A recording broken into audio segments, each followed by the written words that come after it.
supaya tidak menjadi regimentatif, artinya sejarah ditafsirkan sesuai dengan kepentingan rezim, maka ilmuwan termasuk kami di ilmu sejarah tidak dibekali dengan perlunya pendekatan yang berbasis metodologi. Ya, metodologi ini yang harus bisa dipertanggungjawabkan. Soal nanti hasil atau interpretasinya berbeda, tapi yang jelas ilmuwan itu tidak berangkat dari kepentingan atau kemauan pribadinya, tetapi dituntun oleh kaidah-kaidah keilmuan. Dan dalam bidang sejarah, kaidah keilmuan itu yang paling utama adalah basis datanya dari data.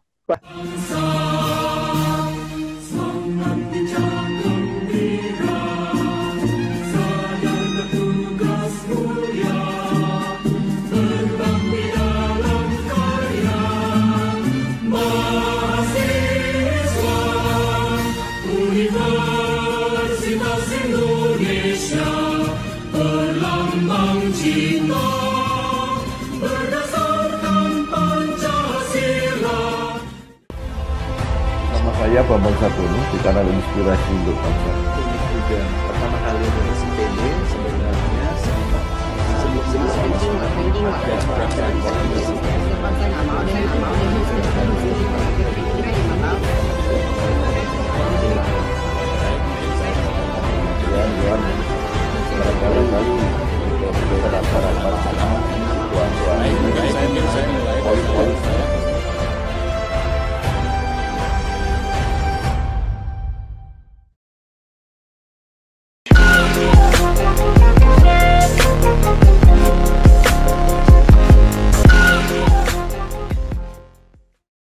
Assalamualaikum warahmatullahi wabarakatuh. Bersama saya Bambang Satono di kanal Inspirasi untuk Bangsa. Mudah-mudahan kanal ini selalu bisa memberi inspirasi, motivasi, dan edukasi. Kami sedang mempersiapkan beberapa video wawancara untuk ikut memberi makna 73 tahun Universitas Indonesia. Menurut rencana wawancara ini akan kami bukukan, melanjutkan buku pertama yang sudah terbit. Saat ini saya sudah bersama dengan salah seorang alumnus Universitas Indonesia, khususnya Fakultas Ekonomi, yaitu Bapak Susiwiono Mugiarso SEME. Beliau saat ini adalah Sekretaris. Assalamualaikum warahmatullahi wabarakatuh. Waalaikumsalam warahmatullahi wabarakatuh. Bersama saya Bambang Satono di kanal Inspirasi untuk Bangsa. Mudah-mudahan kanal ini selalu bisa memberi inspirasi, motivasi, dan edukasi. Kami sedang mempersiapkan beberapa video wawancara untuk ikut memberi makna 73 tahun Universitas Indonesia. Menurut rencana wawancara ini akan kami bukukan, melanjutkan buku pertama yang sudah terbit. Saat ini saya sudah bersama dengan salah seorang alumni program doktor untuk di Universitas Indonesia, yaitu Profesor Dr. Haryono MPD. Beliau saat ini menjabat sebagai Rektor Universitas Negeri Malang. Apa kabar, Prof? Alhamdulillah sehat Pak Bambang. Kemudian Pak Bambang juga sehat, Prof. Alhamdulillah. Prof. Haryono ini lahir di Malang 27 Desember 1963. Prof, mungkin bisa diceritakan pengalaman dan kenangan ketika menempuh kuliah S1 kelihatannya di UM Malang, mungkin dulu masih namanya IKIP kalau nggak salah. Ya. Kemudian S2 di Universitas Negeri Jakarta, dulu juga IKIP Jakarta, dan S3 di Universitas Indonesia. Di samping menjadi dosen, pernah menjadi Wakil Ketua Badan Pembinaan Ideologi Pancasila BPIP, dan saat ini dipercaya menjadi Rektor Universitas Negeri Malang. Silakan, Prof. Ya, terima kasih. Saya jadi mahasiswa tahun 1982, yaitu masuk jurusan Pendidikan Sejarah di IKIP Malang. Nah, alhamdulillah setelah selesai kami bisa mengabdi di IKIP Malang sehingga ada kesempatan mengambil S2 Pendidikan Sejarah di IKIP Jakarta KPK UNS Universitas Negeri 11 Maret Jakarta. Saya lulus tahun 93 dan di awal-awal reformasi tahun 99 saya mendaftarkan diri di Prodi Ilmu Sejarah Fakultas Ilmu Budaya Universitas Indonesia dan selesai tahun 2004 mengambil tema sejarah politik khususnya tentang penerapan SUB, Staffan Uluk and Belah di Indonesia, yaitu keadaan bahaya atau martial law yang diterapkan di Indonesia tahun 57 sampai 63. Nah, pengalaman yang menarik kenapa ngambil sejarah itu fakta bahwa guru itu bagi kami atau sepengalaman saya tetap menjadi inspirasi karena guru sejarah saya sejak SD, SMP terutama itu suka mendongeng, dan ketika mendongeng dengan latar sejarah yang sangat menarik kemudian menjadi idola saya, jadi saya kemudian tertarik mengambil jurusan sejarah. Nah, S1, S2 saya pendidikan sejarah. Nah, ini yang ada unsur spekulasi juga ketika masuk di UI untuk mengambil program ilmu sejarah, bukan pendidikan sejarah. Artinya dari pendidikan sejarah ke ilmu sejarah itu ternyata melalui proses seleksi di prodi ilmu sejarah saya lolos seleksi, dan saya orang pertama yang S1, S2-nya pendidikan bisa ikut mengambil bagian S3 ilmu murni atau ilmu sejarah. Jadi saya ucapkan terima kasih UI telah memberi kesempatan saya untuk memperdalam subjek matter bidang yang saya geluti, yaitu ilmu sejarah. Dan alhamdulillah saya di angkatan 99 lulus yang paling cepat dan juga mendapat apresiasi dari Bapak Ibu dosen hingga teman-teman yang kemudian dari pendidikan diperbolehkan juga, artinya tidak dipersulit lagi untuk mengambil S3 di UI. Ini yang kami juga terima kasih, dan UI juga membuka pengalaman dan wawasan saya sebagai orang di daerah saat itu, bahwa kampus itu harus bisa dilihat sebagai sebuah kampus yang asri, karena saya kalau jalan dari kos-kosan ke kampus FIB itu jalan kaki di bawah pohon karet yang penuh kenangan. Jadi ke pohon karet, dan suasananya Bapak Ibu dosen di UI itu sangat egaliter, walaupun beliau sudah profesor, punya nama, bahkan ada beberapa yang punya jabatan strategis, itu tetap memberikan layanan pada mahasiswa yang maksimal.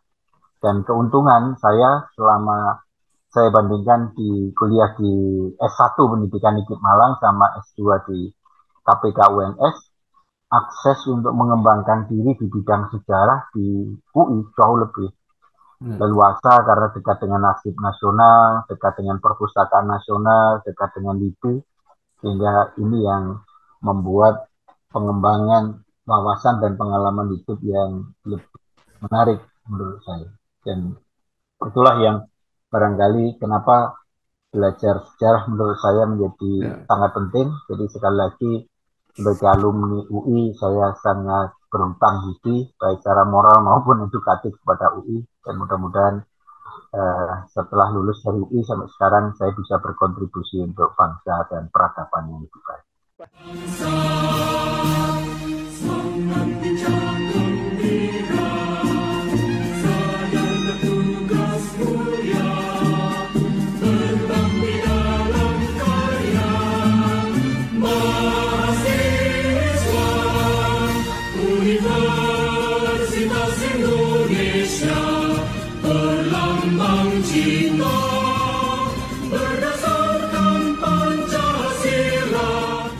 Ya, baik Prof.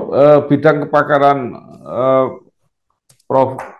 Haryono ini adalah menarik, sejarah tapi sejarah politik. Ya. Nah, selama ini kita sering kalau bicara sejarah politik itu selalu ada bagian-bagian yang sensitif, ada bagian-bagian yang kontroversial, menimbulkan pro dan kontra. Nah, bagaimana sebaiknya kita mengambil makna, mengambil manfaat dari sejarah politik ini untuk kepentingan bangsa ke depan? Ya, terima kasih Bapak. Jadi saya termasuk orang yang sebenarnya menyimpang dari mainstream paradigma sejarah, karena sejak kembalinya Pak Sartono Kartodirjo dari studi di luar negeri maupun Pak Kunto Wijoyo, pendekatan sejarah yang sosial ekonomi itu menjadi digandrungi banyak pihak. Sejarah politik dianggap tidak bisa objektif, terlalu banyak kepentingan-kepentingan, tapi saya memberanikan diri. Alasan saya bahwa apapun di negara manapun, politik itu masih menjadi panglima. Buktinya untuk kampus, jadi kampus Satker, kampus BLU, sampai kampus PTNBH, itu adalah keputusan politik. Nah, kalau kita nggak tahu sejarah politik, nanti kita juga repot. Demikian pula kalau ke perubahan-perubahan, bahkan perubahan kenaikan pangkat saja juga keputusan politik. Beasiswa pun juga keputusan politik. Tapi orang kenapa kalau alergi dengan politik? Nah, yang menjadi masalah adalah ada distorsi pemahaman terhadap politik itu apa. Karena kalau kita lihat di dalam proses sejarah peradaban bangsa-bangsa, politik itu justru sesuatu yang sangat luhur, sehingga harus kita ketahui karena itu menyangkut kebijakan. Dan karena menyangkut kebijakan dan kepentingan publik itulah sejarah politik seyogianya supaya tidak menjadi regimentatif, artinya sejarah ditafsirkan sesuai dengan kepentingan rezim, maka ilmuwan termasuk kami di ilmu sejarah tidak dibekali dengan perlunya pendekatan yang berbasis metodologi. Ya, metodologi ini yang harus bisa dipertanggungjawabkan. Soal nanti hasil atau interpretasinya berbeda, tapi yang jelas ilmuwan itu tidak berangkat dari kepentingan atau kemauan pribadinya, tetapi dituntun oleh kaidah-kaidah keilmuan. Dan dalam bidang sejarah, kaidah keilmuan itu yang paling utama adalah basis datanya ada tidak. Contoh yang sederhana pengalaman saya di BPIP, itu ketika kita bicara kelahiran Pancasila, data sejarahnya ini yang masih perlu dipertanyakan. Karena sekelas Sekretariat Negara saja, buku naskah BPUPKI yang diterbitkan oleh Sekretariat Negara yang menyatakan Pancasila lahir 18 Agustus dan sebagainya, itu dokumennya berasal dari tulisannya Pak Yamin, dan tulisannya Pak Yamin ternyata setelah dicek, datanya tidak berdasar pada arsip atau sumber risalah sidang BPUPK yang dimiliki oleh Pak Agi Pringgodejo dan sekarang sudah ditemukan di Arsip Nasional. Ini salah satu contoh bahwa supaya sejarah politik kita tidak dipersempit, tapi bisa mencerahkan, dan kita bisa belajar dari sana. Seyogianya dalam tafsir politik tidak berbasis pada rezim, kepentingan rezim atau kepentingan kelompok, tetapi datanya seperti apa. Kemudian ketika data itu kita verifikasi, kita gunakan interpretasi atau penafsiran maupun konklusi yang bisa dibenarkan secara metodologi. Ini yang barangkali tantangan pada kita.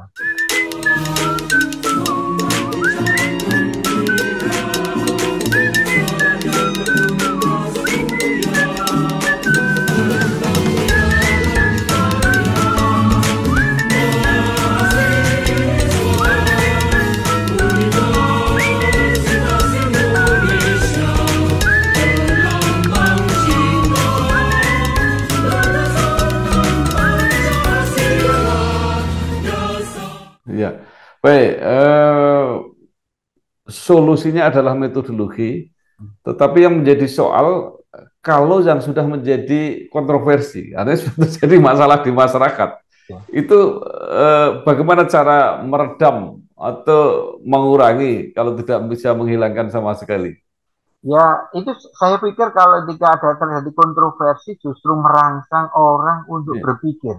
Nah, karena seringkali justru kalau ada informasi yang sama, masyarakat tidak bergairah dalam menyikapi permasalahan itu, sekaligus tidak tertantang untuk berpikir. Sehingga ini informasi ini benar atau tidak. Nah, yang menjadi masalah bukan kontroversinya, tetapi tingkat literasi masyarakat yang masih relatif rendah, inilah yang jadi masalah. Ketika ada tafsir sejarah, khususnya sejarah politik, tidak dilakukan verifikasi. Ini, padahal kalau itu ada keragaman, justru kita bisa belajar kenapa ada tafsir yang beragam. Ya, contoh yang masalah klasik itu tidak hanya terjadi di kontemporer, maksud saya.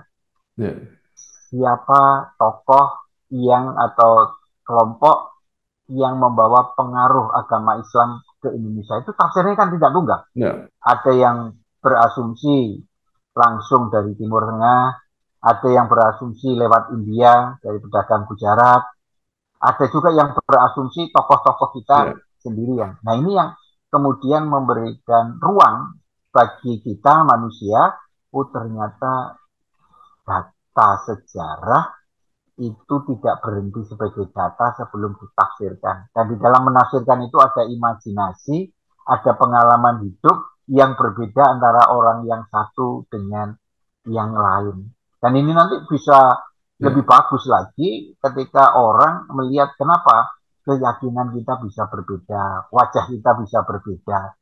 Karena keragaman atau diversity itu adalah sebuah proses keniscayaan untuk mengidentifikasi. Jadi kalau wajahnya Pak Bambang dengan wajah saya sama, terus kemudian wajah orang lain sama, istri kita akan bingung, ini mana istri saya, mana suami saya, tetangga saya, dan sebagainya. Nah, demikian pula tafsir, ketika itu berbeda dan disikapi secara bijak, justru akan membuat orang jadi cerdas. Jadi belajar sejarah bukan sekedar untuk penglipur lara, tapi mengajak orang untuk berdialog. Kenapa orang Jepang punya tafsir sejarah yang seperti ini? Atau kenapa teman saya yang cenderung memilih tokoh presiden seperti ini, tafsirnya cenderung seperti ini, dan ini yang tidak. Maka disinilah upaya untuk membangun simpati hingga empati dalam penafsiran sejarah itu menjadi sangat penting. Dan itulah demokrasi yang bijak menyikapi perbedaan atau keragaman. Mahasiswa Universitas Indonesia berlambang cinta berdasarkan Pancasila, dasar negara, kobarkan semangat kita demi ampera. Baik, Prof juga banyak menulis tentang Pancasila kalau tidak salah saya melihat. Nah, sekarang pertanyaan, di masyarakat ini banyak masalah ya, masalah sosial budaya bahkan juga ekonomi politik yang ditafsirkan sebagai karena kita tidak konsisten ketika melakukan internalisasi maupun implementasi Pancasila secara masif dan sistematis. Prof pernah menjadi wakil kepala BPIP. Menurut Prof, apa ini yang sedang terjadi? Ya, memang harus kita akui bahwa ada semacam distorsi pemahaman tentang apa itu Pancasila. Jadi Pancasila sebagai ontologi saja juga berbeda sampai dengan bagaimana kita memahami sampai mensosialisasikan atau menginternalisasikannya. Ya, kalau kita runut dalam proses sejarah, Pancasila pertama kali diusulkan di dalam sidang BPUPK oleh Bung Karno itu kan sebagai dasar negara, filosofi Grondslag. Sebagai falsafah dasar negara, itu tentunya yang berkewajiban pertama kali memahami dan mengamalkan Pancasila itu penyelenggara negara atau rakyat. Nah, ini yang harus disepakati dulu. Kalau itu penyelenggara negara, maka penyelenggara negara harus bisa menjadi teladan di dalam mengamalkan Pancasila. Jangan rakyatnya disuruh Pancasilais, tapi pejabatnya tidak Pancasilais. Nah, ini yang kesepakatan pertama pemahaman kita. Lalu yang kedua, sebagai falsafah dasar negara, Pancasila itu mengatur tata kelola negara. Nah, tata kelola pemerintahan. Nah, sekarang permasalahannya, dalam tata kelola negara kita ini semuanya sudah berbasis pada nilai-nilai Pancasila atau belum. Nah, secara epistemologis harus diakui, dampaknya Pancasila sebagai falsafah dasar negara belum mampu diderifikasi, diturunkan menjadi teori-teori ilmu pengetahuan. Dampak ikutannya, ilmu-ilmu politik yang kita pelajari sejak SMA sampai S3, itu apakah bersumber pada asumsi, postulat yang kongruen dengan nilai-nilai Pancasila. Bahkan ekonomi yang kita pelajari sejak SD sampai S3 itu apakah ekonomi Pancasila atau ekonomi yang diverifikasi dari pemikirannya Adam Smith, David Ricardo CS. Hal-hal yang semacam inilah yang barangkali perlu kita cermati, bahwa kalau ada yang mengatakan Pancasila selama ini baru berhenti pada teori, itu keliru. Justru Pancasila belum menjadi teori. Kalau menjadi omongan, iya. Jadi Pancasila masih menjadi pidato-pidato, masih menjadi wacana verbal, tapi belum menjadi teori yang melandasi itu. Termasuk Pancasila sebagai pandangan hidup masyarakat ini juga harus dirawat bersama-sama, karena saya yakin dan selama ini orang cenderung menafsirkan Pancasila sebagai kekuatan pemersatu bangsa. Itu tidak salah. Karena kalau Pancasila tidak dikaitkan dengan pemersatu bangsa, keragaman kita bisa terancam. Nah, konsekuensi Pancasila sebagai kekuatan pemersatu menuntut warga negara untuk memiliki toleransi, hidup bersama dengan biadab, dengan yang lain. Tapi itu saja nggak cukup. Nah, ini yang seringkali jarang menjadi kajian di kita Pancasila. Yaitu Pancasila selain sebagai pemersatu bangsa, juga menjadi energi positif agar kita betul-betul bisa menjadi bangsa yang merdeka, bersatu, berdaulat, adil, dan makmur. Nah, pertanyaan bagi kita, apa mungkin bangsa kita bisa berdaulat atau makmur kalau tidak ada kreativitas, tidak ada inovasi dan prestasi? Nah, tapi Pak Bambang bisa cek sendiri. Apakah kalau ada orang berprestasi, misalnya di bidang olahraga, dia mendapat medali emas. Tidak hanya bendera merah putih berkibar, tetapi lagu kebangsaan Indonesia Raya juga dikumandangkan. Tapi apakah orang itu disebut Pancasilais? Nah, di masyarakat kita cenderung enggak. Yang dianggap Pancasilais adalah orang yang bisa kerjasama dengan etnis lain atau agama lain. Nah,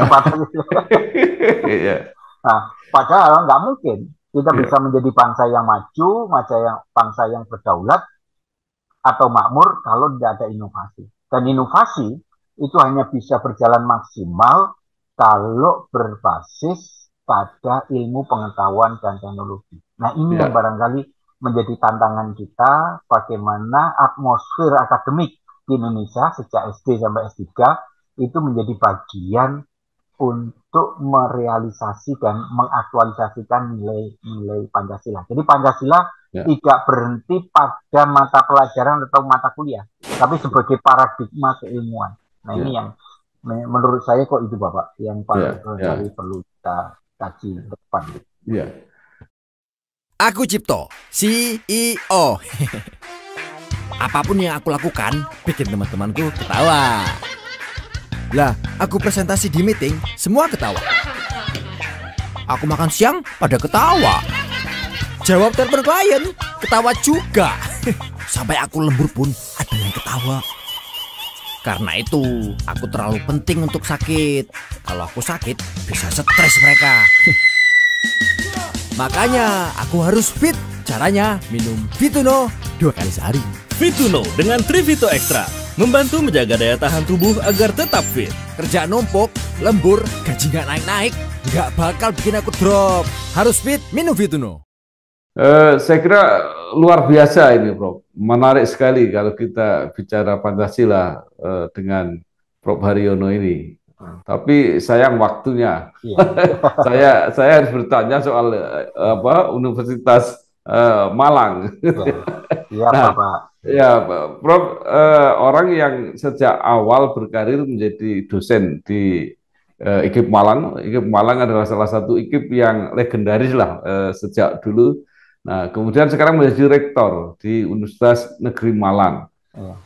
Menurut Prof. Haryono, apa kinerja atau capaian selama ini sampai saat ini yang ada di Universitas Negeri Malang? Ya, terima kasih Bapak. Jadi sejak saya jadi mahasiswa, itu IKIP Malang dulu sejak awal sudah dijadikan atau ditetapkan sebagai IKIP pembina gitu. Dan kami juga mewarisi dari perjuangan para rektor-rektor sebelumnya. berdasarkan Time Higher Education World University Ranking itu di tahun 2023 ini hasil review 22 kemarin untuk subjek matter pendidikan Universitas Negeri Malang yang tertinggi di Indonesia, Pak. Jadi berbasis subjek matter. Jadi berdasarkan JIWUR, jadi Time Higher Education World University Ranking, itu secara umum memang kami nomor 10. Tapi untuk berbasis subjek matter, untuk pendidikan kami yang nomor 1. Ini yang sedang kami kelola, kami usahakan. Dan kami juga alhamdulillah ketika sudah jadi universitas, beberapa subjek matter di luar pendidikan itu juga mendapat apresiasi. Antara lain di bidang sains itu kami nomor 2 di Indonesia, di bidang engineering kami ternyata bisa nomor 4, dan di bidang akuntansi nomor 7 di Indonesia. Nah, ini artinya capaian yang saya warisi dari rektor-rektor pendahulu itu, dan untuk itu makin membuat saya sebagai rektor dan teman-teman pimpinan di Universitas Negeri Malang yang dulu KIP itu berupaya bagaimana kami ke depan tidak hanya berorientasi mendidik pendidik guru kelas atau guru bidang studi, tapi juga bagaimana teman-teman kami bisa menjadi guru peradaban, guru bangsa, dan seterusnya. Sehingga ke depan seorang pendidik itu harus memiliki wawasan yang lebih luas, sehingga yang ia bangun bukan hanya kompetensi atau keterampilan yang terkait dengan bidang keilmuannya, tapi yang tidak kalah pentingnya adalah apa yang disebut dengan learning capacity. Jadi kapasitas belajar yang ia miliki yang harus kita tingkatkan, karena di era disruption ini, apa yang kita pelajari tahun ini, 5 tahun atau 7 tahun atau 10 tahun lagi sudah nggak relevan lagi. Nah, kalau dia tidak memiliki soft skill untuk terus belajar dan membelajarkan dirinya, yang bersangkutan tidak akan mungkin bisa memberikan kontribusi yang lebih baik. Apalagi di era saya ini, kami selain mewarisi apa yang dilakukan oleh senior-senior kami ingin menjadikan kampus Universitas Negeri Malang sebagai kampus yang lebih sehat dan mencerdaskan.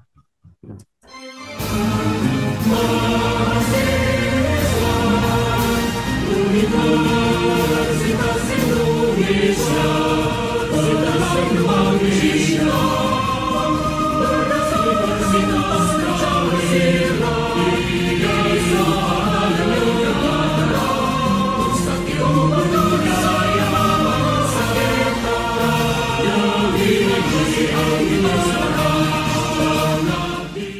Nah, mungkin bisa didetailkan lagi selama kepemimpinan Bapak ini apa saja yang akan dilakukan? Artinya program-program apa yang paling didahulukan? Yang kami dahulukan tentunya adalah konsolidasi internal untuk melihat visi misi perguruan tinggi negeri itu didirikan untuk apa. Contoh saja, saya masih melihat bahwa perguruan tinggi negeri itu bagian dari pemerintah, tugas yang utama adalah mencerdaskan kehidupan bangsa.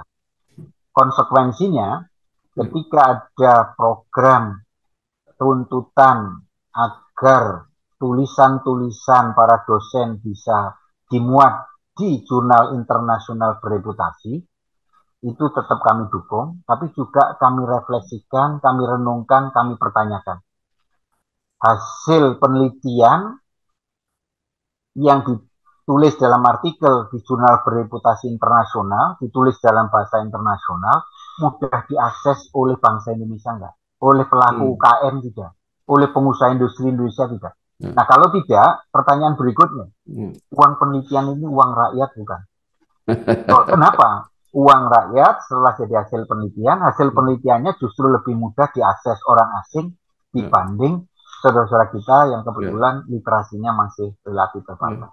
Nah, untuk itulah kami sejak saya diangkat ini meminta kepada lembaga penelitian dan pengabdian masyarakat, selain hasil-hasil penelitian diunggah atau dikirimkan ke jurnal-jurnal bereputasi, harus ada ringkasan yang ditulis dalam bahasa Indonesia atau bahasa lokal yang lebih komunikasi.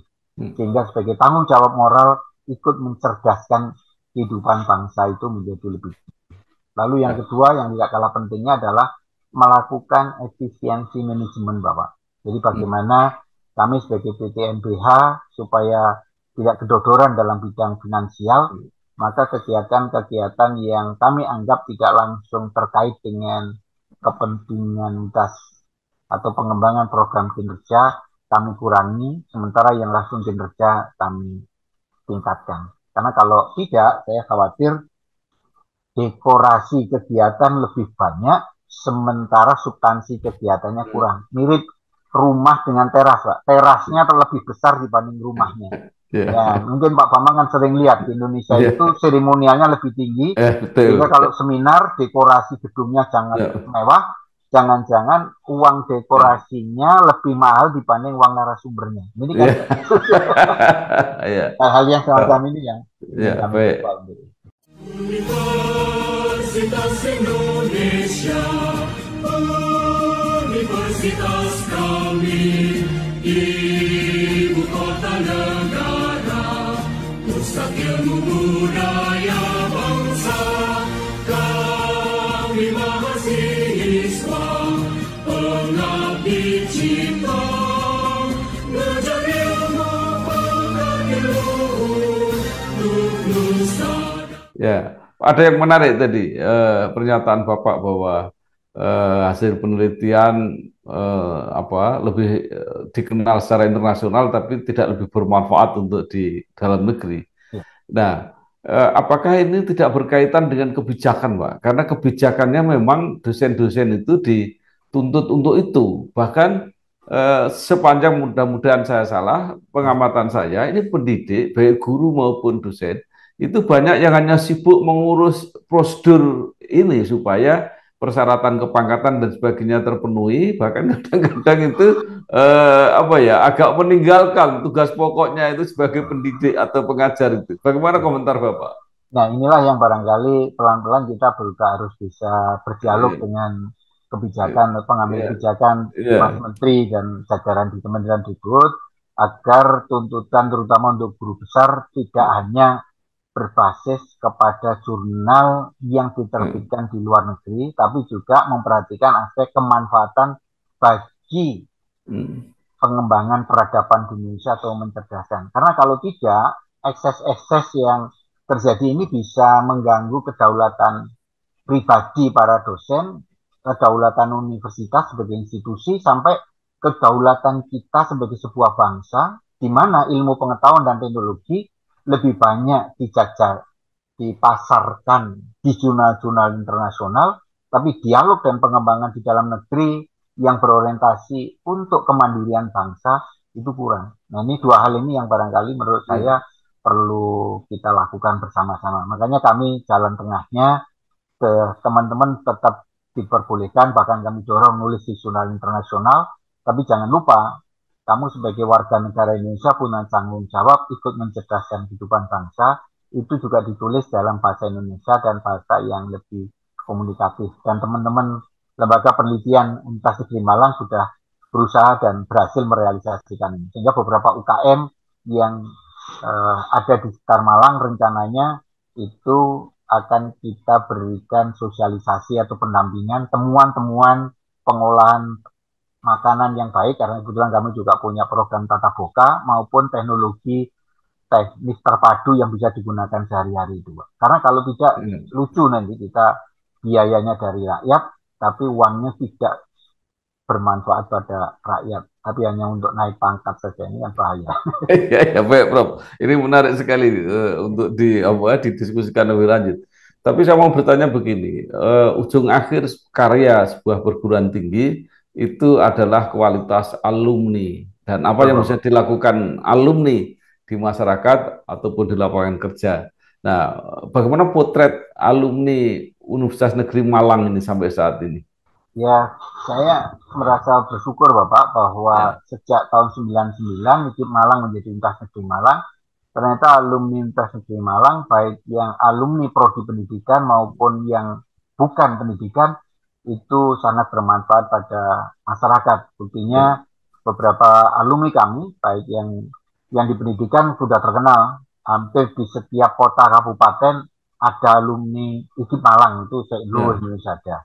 Yang pula untuk bidang-bidang studi keilmuan apa itu di teknologi, di informasi, di psikologi itu mahasiswa atau alumni kami juga sudah berada di mana-mana dan kami melalui jejaring alumni himpunan alumni Universitas Negeri Malang itu mengajak setiap saat untuk memberikan umpan balik feedback kepada UM apa yang sebenarnya dilakukan dan orientasi kami tahun depan artinya sejak kepemimpinan saya adalah bagaimana kami tidak hanya mengejar kami itu institusi kami menjadi kelas dunia, tapi alumni kami bisa bekerja, bisa melanjutkan kehidupan di level dunia. Nah ini yang kami bekerja sama dengan PP2MI, jadi Badan Migran Internasional, Badan Pengelola dan Penempatan Migran Internasional, sehingga mahasiswa kami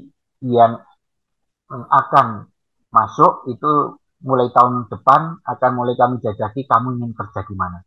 Kalau dia ingin kerja di Timur Tengah, kemudian kami juga punya program studi bahasa Arab, akan kami dampingi untuk penambahan belajar bahasa Arab. Kalau dia ingin belajar bahasa Cina, kerja di Cina, itu juga akan kami dampingi ada mata pelajaran atau mata kuliah bahasa Mandarin, dengan pula yang internasional kan kami tingkatkan dengan bahasa Inggris, selain keterampilan-keterampilan teknis yang dibutuhkan. Sehingga Indonesia bagian dari Taman Sari Internasionalisme Pancasila itu juga ingin kami lakukan. Sehingga alumni kami, produk mahasiswa kami itu tidak hanya bisa diterima bekerja di Indonesia, tapi juga bisa bekerja di level dunia. Dan itu kalau kembali pada Pancasila, ya kita bukan hanya pewaris sejarah bangsa, tapi juga pewaris peradaban dunia, karena Taman Sari Internasionalisme tidak akan bisa tumbuh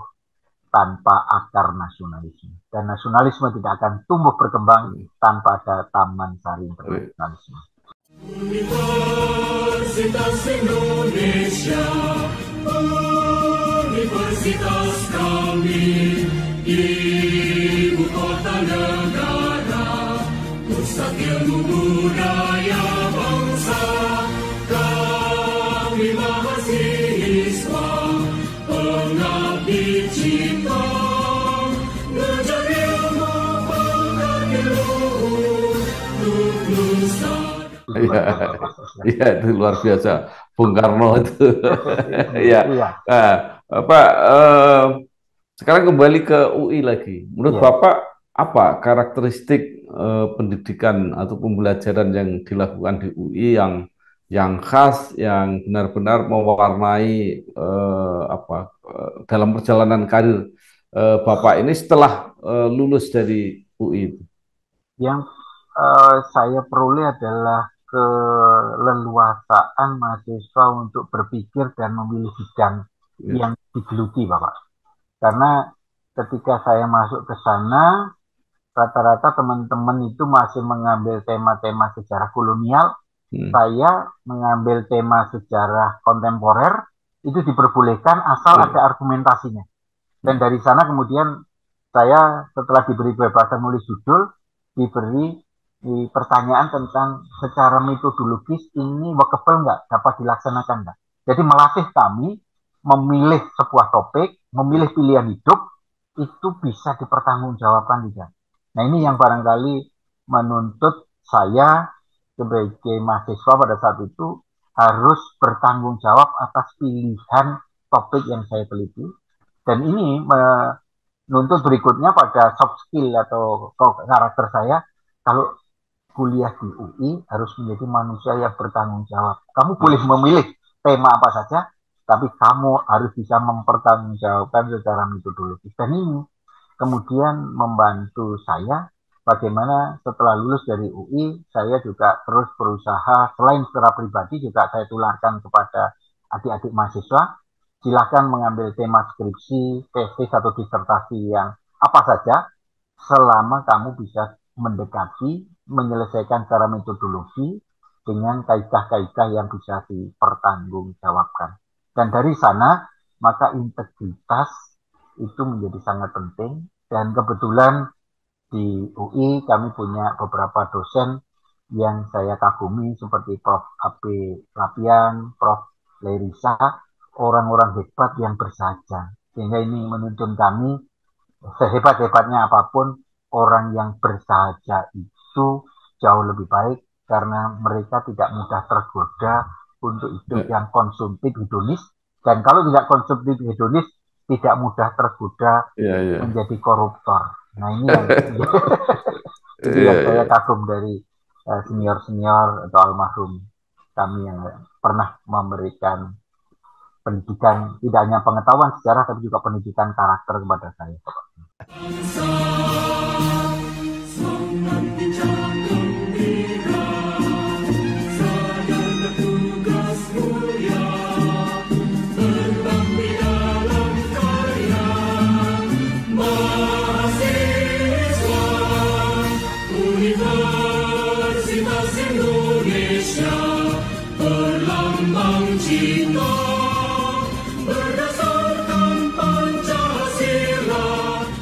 Sekolah. Baik Prof, terakhir mungkin ada catatan atau ada harapan lah paling tidak, atau mungkin saran kepada baik kepada institusi pendidikan UI, Fakultas FIB-nya, atau mungkin saran kepada para mahasiswa yang masih belajar di situ, apa yang harus dilakukan supaya efektif apa yang dikejar kelak hasilnya itu sesuai dengan tantangan yang ada di lapangan. Ya, terima kasih Pak Bambang. Jadi yang menurut saya yang menarik adalah dari segi nama Universitas Indonesia itu tidak bisa dilepaskan dengan mimpi Indonesia, Indonesian Dream. Nah, Indonesian Dream itu apa? Indonesia Raya, yaitu masyarakat yang adil dan makmur.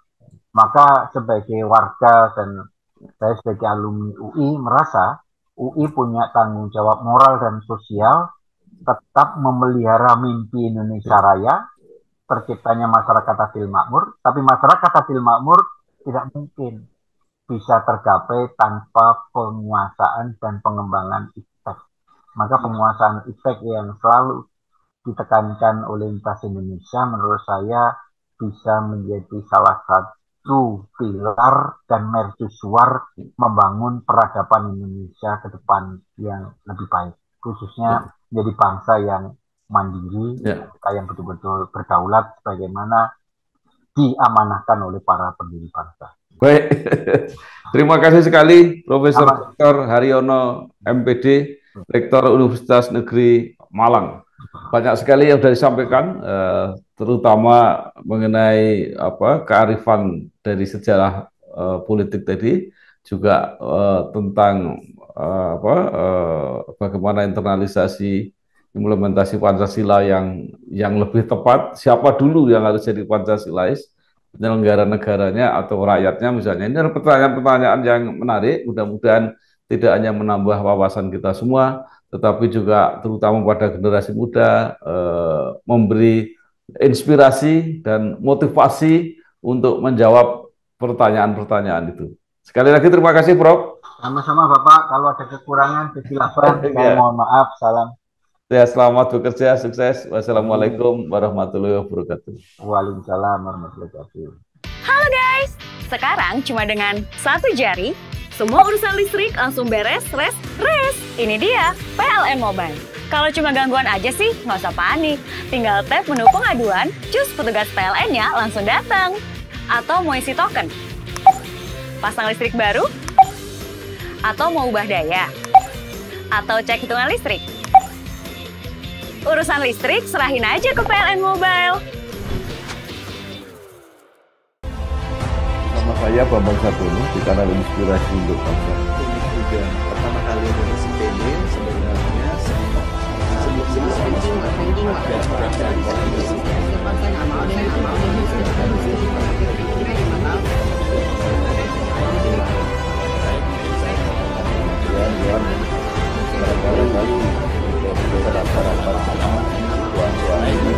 Saya mulai.